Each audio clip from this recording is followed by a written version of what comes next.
What is the limitations of computer? Here limitation is nothing but a drawback of the computer. Data organization. Dear student, what is data organization? When you save, that time a particular file is created. If I write dir/, it is going to display all the directories inside the HP directory.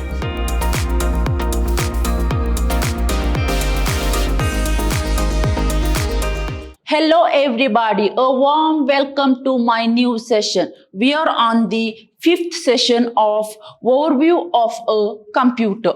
I am Revati, faculty, Department of Computer Science, Vidyashram First Grade College, Mysore. Today's class, I am going to deal with limitation of computer and data organization. Dear students, before going to start today's session, let me to recall the things which I discussed in the last class.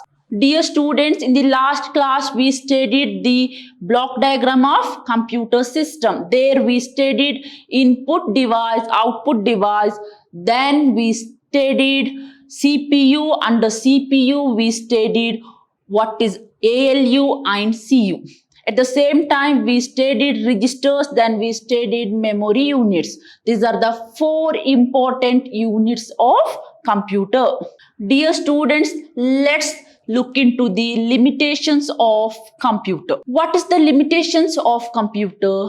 Here limitation is nothing but a drawback of the computer.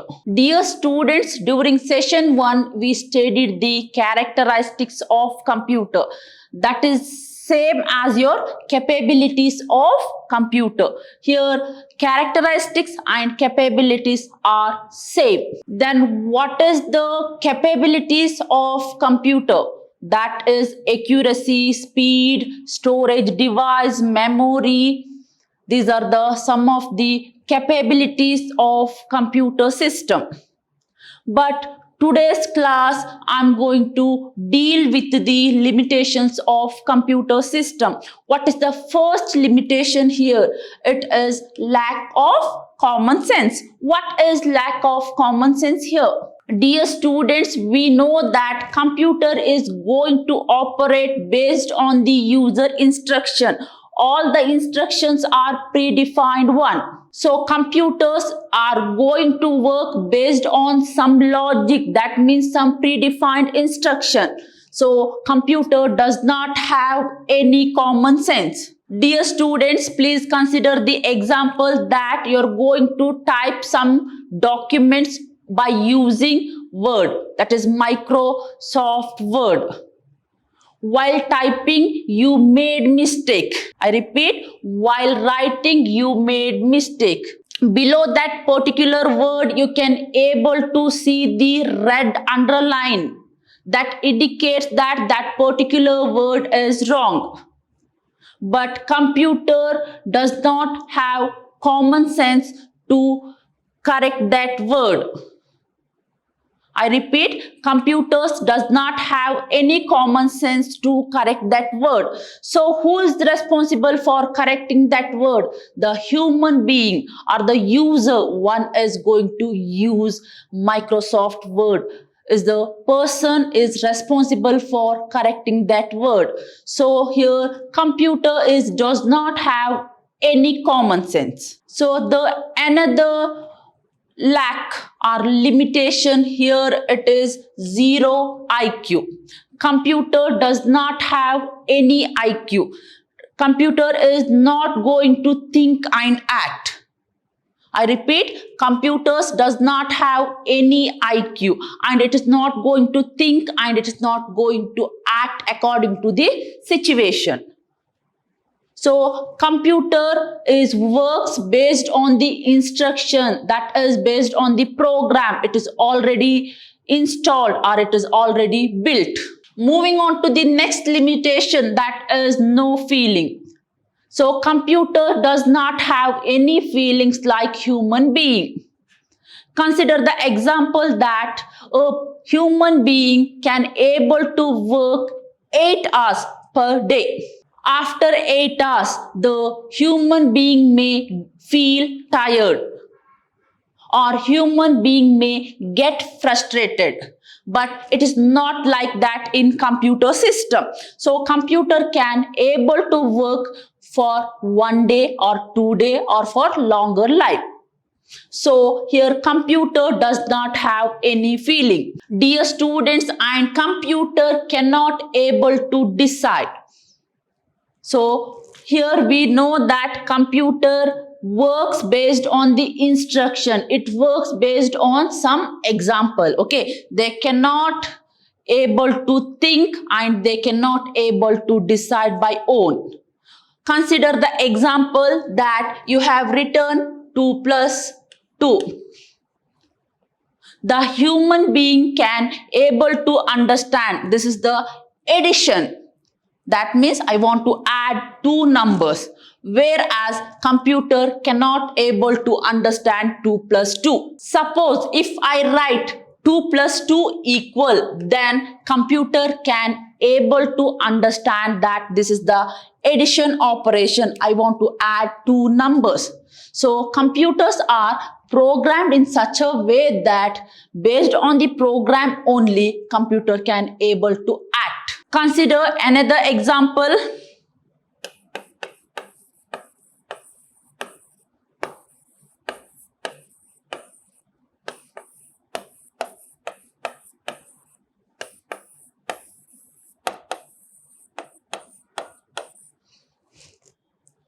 Think that these are the some names. These are the some names, but computer cannot able to identify that this name belongs to the girl or this name belongs to the boy. So human can easily understand by seeing this one. Yeah, Hanya is girl, whereas Asha is girl, Deepak boy, then Daivik is boy. But computer cannot able to decide which name comes under boys list or which name comes under girls list. Then computer cannot express their ideas. I repeat, computers cannot express their ideas because computers are the machine. They don't have any feelings and they cannot have ability to express their ideas. The another limitation here it is computer cannot implement.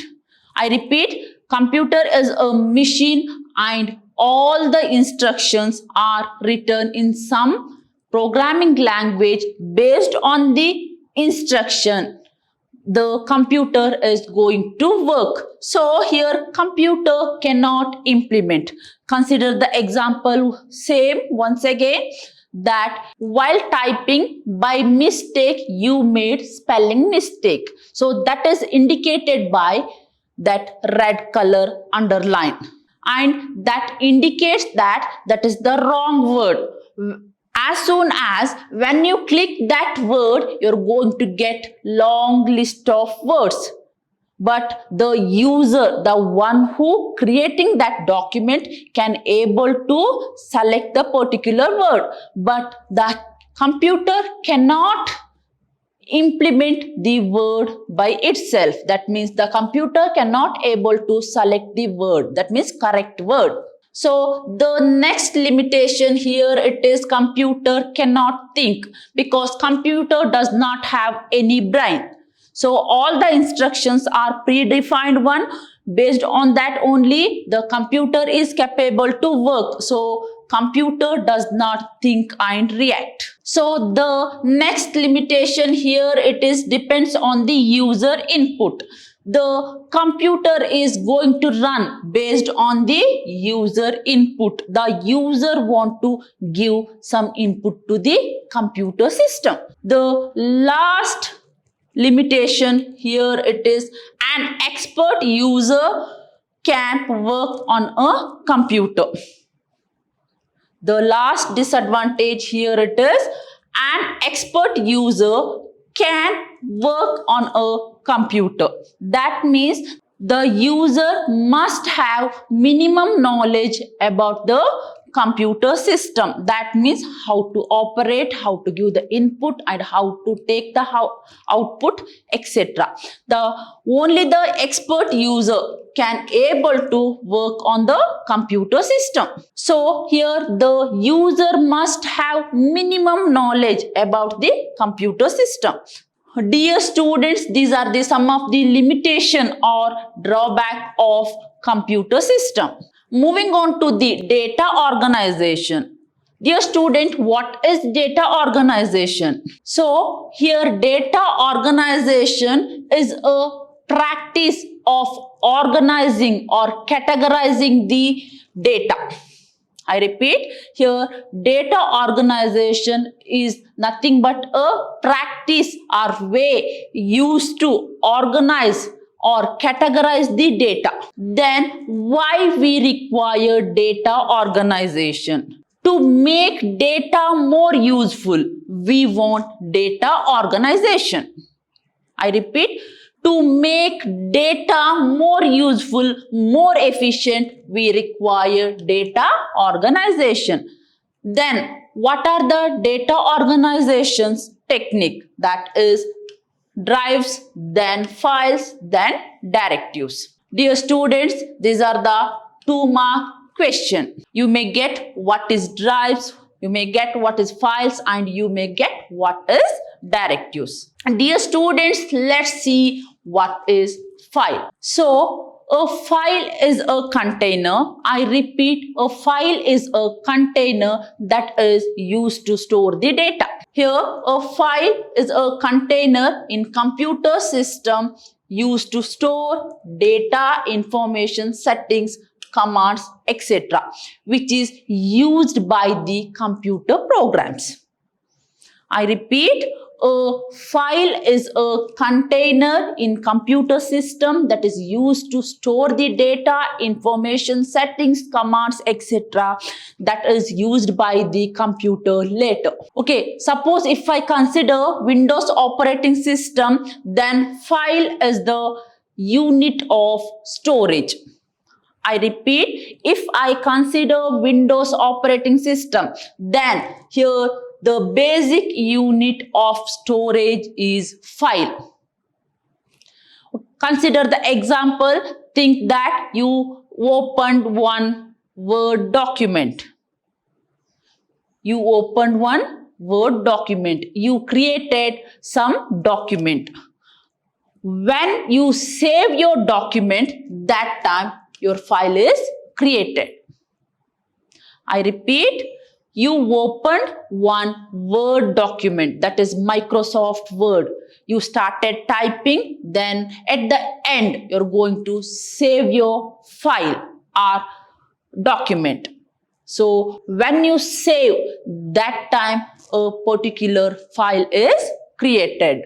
So here files are created using different application.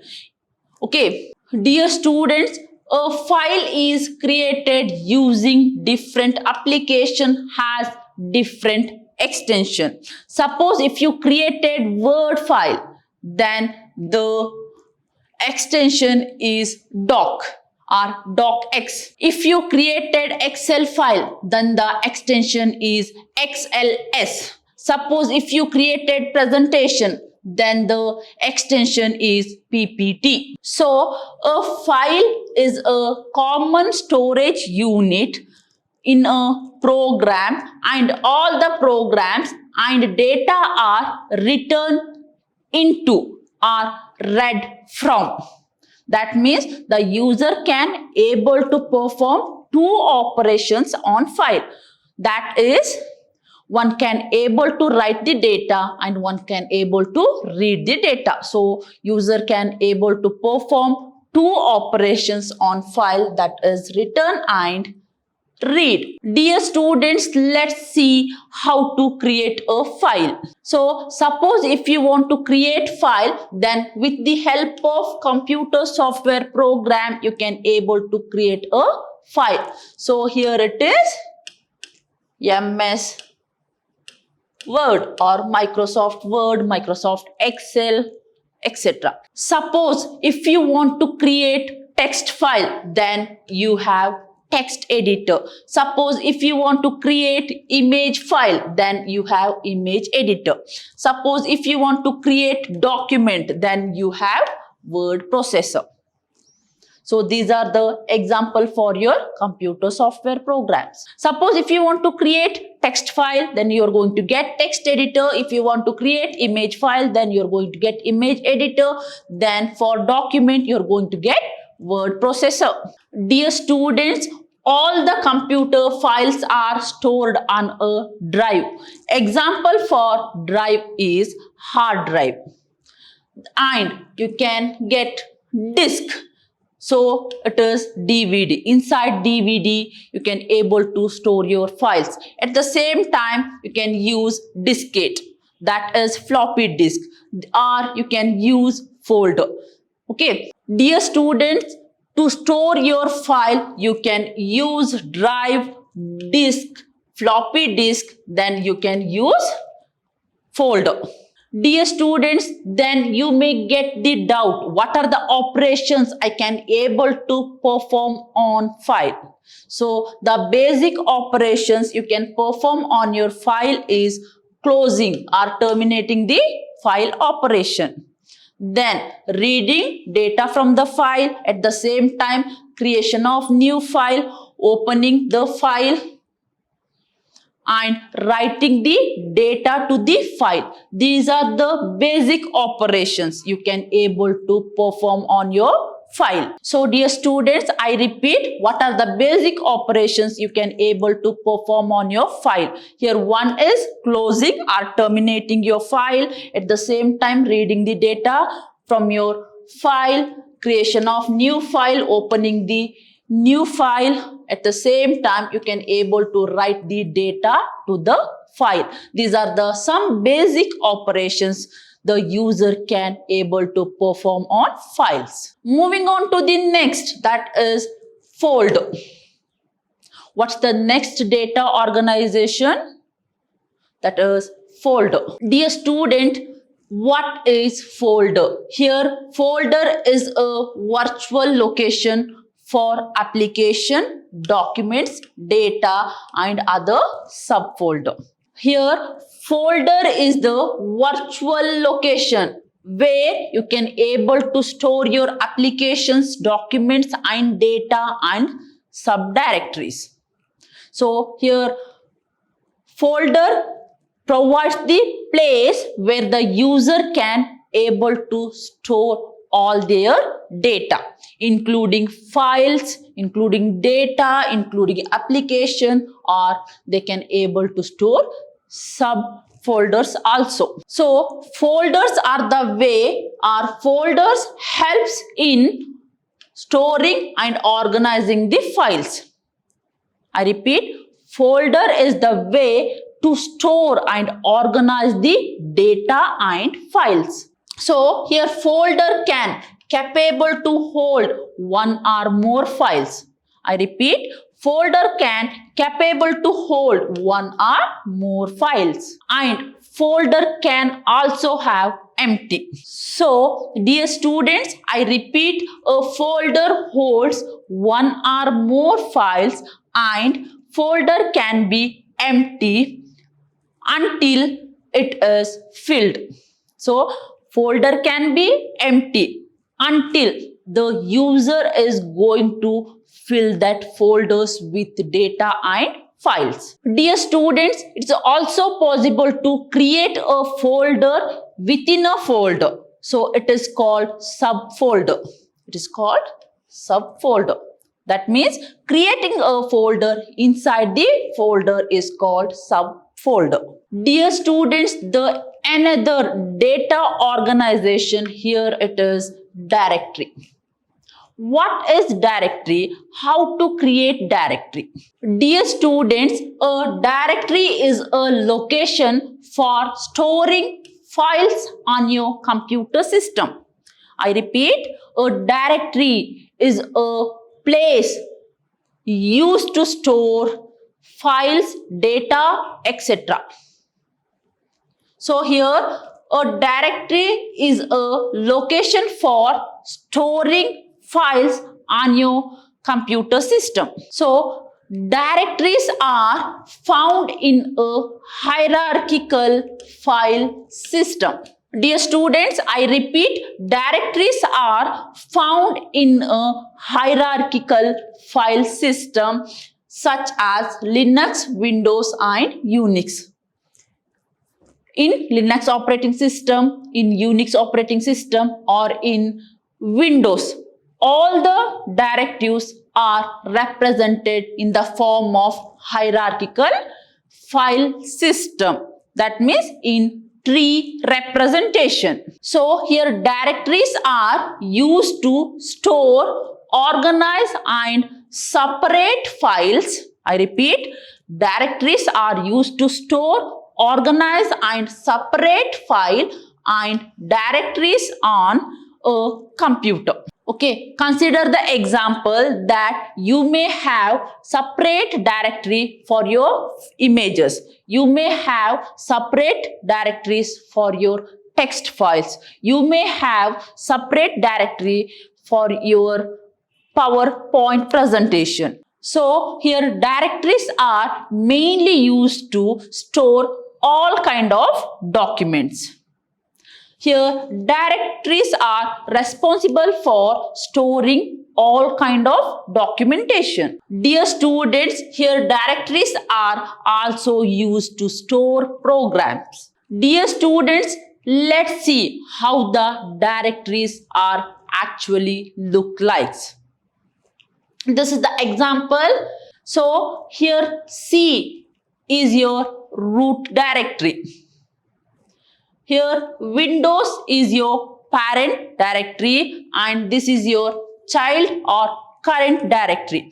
Okay, inside System32 you're going to have file called system. And what is the extension? It is in. So if you create any directory, first you're going to get root directory, then you're going to get parent directory, then you're going to get present or current working directory, then you're going to get the file which you want to open along with the extension. So if this is parent directory, then this is your subdirectory or it is also called child directory, and these directories are represented in hierarchical structure. Dear student, here System32 is the subdirectory of Windows. Dear students, you may get the doubt how to create directory then. Dear students, whatever we discussed till today, it is for your Windows system. If you consider other operating systems like Linux and Unix, then the file creation, folder creation and directory creations are varies. Dear students, let's see how to create directory in the Windows system. To create directory, you're going to get the command called mkdir. So fine, what is mkdir here? Here it is make directory. That is mkdir means make directory. Fine. Dear students, you may get the doubt. Okay, fine. Where to type this command? In your command prompt, you want to type this command. Dear students, you may get the doubt where I get command prompts then. Go to start button. There you're going to get files or folder option. There you want to type cmd, that is command. Then when you press enter, you're going to get command prompt. In command prompt, you're going to get mkdir example 1. In your command prompt, you're going to get C:// user / then HP. When you open your command prompt, you're going to get this message, that is C:// user/hp. So here this is the root, then user is your parent directory, then hp is your subdirectory, or this is your current working directory. Inside hp you want to create example1 directory. So write mkdir, then example1. This is the way you can able to create directory. Let's see some of the other commands. So suppose if I write dir slash, it is going to display all the list of directories. Consider the example c:/user/hp. After this, if I write dir slash, it is going to display all the directories inside the hp directory.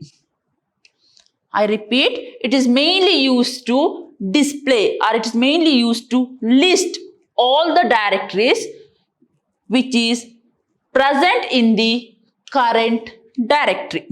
So which is the current directory here? hp is the current directory. Okay, suppose if you want to change your directory, then you can use the command cd windows. So here command used to change the directory is cd, that is change directory. Suppose if you want to go back to your parent directory, then cd ... change directory. That means if you want to go back to your directory, that is for your parent directory, then it is cd ... For example, think that you are in current working directory, example1. Example1. Suppose if you want to go back to hp, then here you type cd ... Okay, once you press enter, then you're going to get the prompt hp. Dear students, then you're going to get the prompt c:/user/hp. Dear student, if you are in more than one directory and you want to go back to your root directory, which is your root? C. Here C is your root directory. Then what you want to do? You want to type cd/, then cd \. After this, you are in your root directory. What's the root directory here? It is C. I repeat, suppose if you want to move back more than one directory, then you can use cd/. This is mainly used to move back to your root directory. Dear students, today's class we studied some of the limitations of computer, at the same time how to organize the data inside the computer, or how to arrange the data in the computer system. Dear students, in data organization, we studied what is file, how to create file, what is drive, then what is directory and how to create directory. Dear students, in the next session, I'm going to explain input device. Dear students, from the examination point of view, the characteristics of computer, the generation of computer, block diagram of computer, and applications of computer is very, very important. Dear students, This is all about today's session. Dear students, let's meet in the next session. Until then, take care. Thank you.